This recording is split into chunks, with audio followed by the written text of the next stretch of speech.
want to pull up this story from Wired. A graphic Hamas video Donald Trump Jr. shared on X is actually real, research confirms.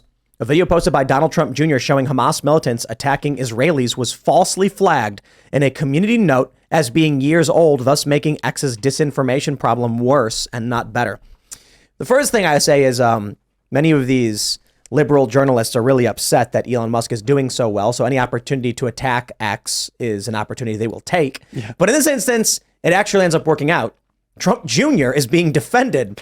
They're in a weird position where it's like, well, you know, I guess defending Trump Jr., who's criticizing terror, is the lesser of two evils or whatever. In their mind as leftists. It's starting to be as begrudgingly the lesser of two evils. Maybe defending each other as Americans might be the right way forward. This is our weird healing moment. But so the gist of the story here, and what I want to get into with this is, it's all fake news and all manipulation, right? Somebody, I'm not going to play the video. It is beyond graphic. You did not. Can you give a summary of what it was? Yeah, it's a bunch of bodies on the ground being shot. It's graphic. Just understand. It is just I don't even want to describe it. Yeah, it's people dying, and you're watching it happen. Okay, it is brutal. And someone flagged it because they posted a screenshot saying the video was fake and from some other time or some other place. But it was a false flag. It was a false. Likely someone made a fake screenshot, and it's really easy to do. You can pull up the video on a search engine, and then you can inspect and edit the script to make whatever dates you want to say, and then screen grab. It's that easy. Or you can go on Paintbrush and just change it. So apparently Wired did the groundwork and found, like, no, Donald Trump Jr. is not posting fake stuff. He's posting real stuff.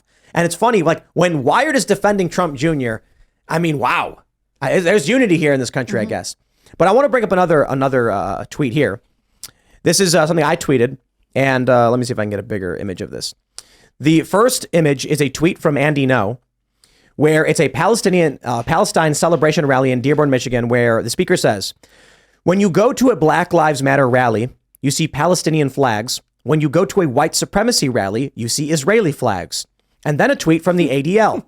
White supremacist leaders are openly celebrating Hamas's attack on Israel, cheering. Okay, you get the point. This is like so much is being exposed here. Yeah. The lies of the machine are falling apart. The culture war is just imploding right now, and we are being proven right. This right here is one of the best. Pro-Palestine groups claim white supremacists love Israel, and the ADL claims white supremacists are mocking Israel for being attacked. Yeah, are both true? I mean, this is nuts. Yeah, according to the videos I saw, according to the ADL, white supremacy has a perfect ESG score. Yeah, right. So just covering all their bases. Yeah, exactly. And now there are a lot of people who are outraged that the ADL and the SPLC have not condemned Black Lives Matter as hate groups for supporting terrorism in Israel. And Jonathan Greenblatt, who is the head of the ADL, went on MSNBC criticizing them of their coverage of this, saying, because they were calling it, like, you know, militants, and he's like, these are terrorists. Who's writing these scripts? Like, bro, you defended these people relentlessly over the past several years, and we kept begging you, stop, man, they're lying. And now you get an overt act of terror, undeniable. Like, look, I'm seeing libertarians who are like, no war, no intervention, being like, yo, that was messed up what they did. Like, wow, like, this is brutal. And now the ADL nowhere to be found when BLM, I'm sorry, dude. The ADL is being insulted and attacked by Black Lives Matter, who are supporting Palestine Hamas terrorists. And they can't even come out and call them a hate group or condemn it. I think it just shows exactly what these groups represent. Yeah, the ADL spent the last many years saying the worst example of anti-Semitism is anytime you bring up George Soros. There you have it. And then now look at this. We have all of it on video and just totally silent. Well, I would like to see the ADL and the SPLC publish their article saying Black Lives Matter is an anti-Semitic hate group. Yep. You know what's funny is we've known this since the Women's March. Yeah. When Tablet Magazine published, like, they're pushing insane anti-Semitic conspiracy theories, and there it is, everybody. You know, here's the problem. This was when was this? This was like 6 years ago. The ACLU defended Unite the Right in Charlottesville, saying you have a right to free speech, and then they started losing a bunch of donors. And then all of a sudden, their message changed. Yeah. Money talks. Yeah. It's like, like I mentioned, these Harvard kids who are like, no, we didn't mean to sign that letter in support of Hamas. Right. Whoops. I mean, the SPLC in particular peddles in fear, right? They're able to say, you be nice to us or follow our talking points, or we will put you on one of our lists and no one will want to hire you because we'll try to make it so whenever you show up, you're basically a Google felon. I mean, this is how the SPLC keeps its donors in check, and it keeps its enemies at bay, because it says we are the authority on on morality, and if we decide that we don't like you, it's all over. And the thing is, they are corrupt. They don't have any sort of moral standing to make that judgment. They're just the institutional power that's there. And when they are needed most, where are they? Nowhere, right? Theoretically, this is the time that they should be the most outspoken, and instead they're going to wait until one of their biggest donors says what they want them to say, and then they're going to follow suit. Well, we need to lobby the ADL and the SPLC to put Black Lives Matter as a anti-Semitic hate group on all of their pages. If they were really serious about anti-Semitism, you think they'd do it right away. But they would. I'm questioning their resolve here. Well, that's Do fascinating. they even list Hamas? I'd Does he imagine ADL? they do. I mean, they let's- kind of would have to, right? It'd be pretty. You'd I think so. didn't even take the check. 'cause you After think today. well, the other before day today, I ago. wonder. No, if they're they not did. working right now. They're not updating anything. Right. That's why there's nothing. They're looking for what Nick Fuentes is saying right now. Yeah, they're trying to change the subject so Yeah. quickly. Or again, like I said, they are waiting for their biggest donor to tell them what they're comfortable with, and then they'll abide by that messaging. Yeah. I obviously have some hard feelings about these organizations, but I just think they're just not trustworthy, and instead they present themselves in ways to ruin other people's lives and to take money from people who really think that potentially they are doing good. Because that's the hardest thing about all liberal causes to me. There are potentially people who are, compassionate, who really believe these organizations are saying what they pretend they are doing, and it's just not the case. They're being swindled. Exactly. I don't know if you ever experienced this while you were doing your circuits on Fox. I mean, you were on Tucker's show pretty regularly for a while. Yeah, lots of Fox shows, not just Tucker's. Yeah. But experience what? Experience the That you can see there are people who believe something on the left really dearly, but ultimately they're being misled. Oh, absolutely, yeah. And you can't be angry at all of them. I've got like Democrats in my family that they sincerely believe it. And you can't really. They don't have any. They're not bad people. No. But yeah, these organizations. It's not just. I mean, it's every organization you can think of. It's like the Human Rights Campaign and GLAAD for the gay stuff. It's well, that's all trans stuff. But yeah, you're completely right. I mean, SPLC and ADL are pure evil. They're smear factories. That's all they do.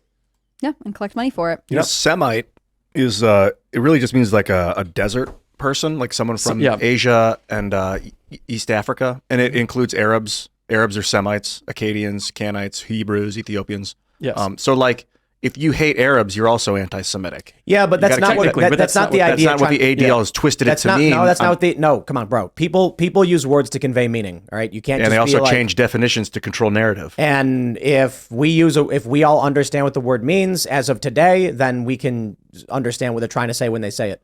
Like when we've talked about this, when the left comes out and says racism, I have no problem saying they don't mean racism the same way you do. Right. Right. We will translate their version of class and or race-based oppression with privileged groups and majority groups versus minority groups, whereas the right says prejudice based on race. So then discrimination. The definition of anti-Semitism that you're saying that is You're commonly making a semantic understood argument. is that it's anti-Jewish, or is it anti-Israeli? Is it which one of those? is it? Anti-Semitism would be, the common understanding would be anti-Jewish. Right. Yeah.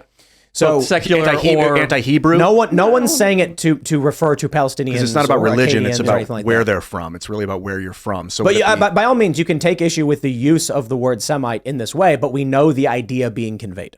right. I do, but Right. that's So that's it. I don't To know why make they a semantic hijacked the argument. term to make. I don't know I don't know that anyone hijacked it. That sometimes terms become like words happen. Like people use words. Xerox became a verb, right? This is a common thing. Kleenex. Yeah.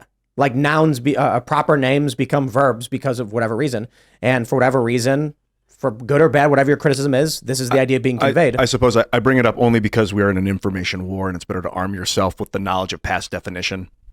Is that really ever been a past definition? Yeah, in 1770, it was created to describe all those people from that area of the world.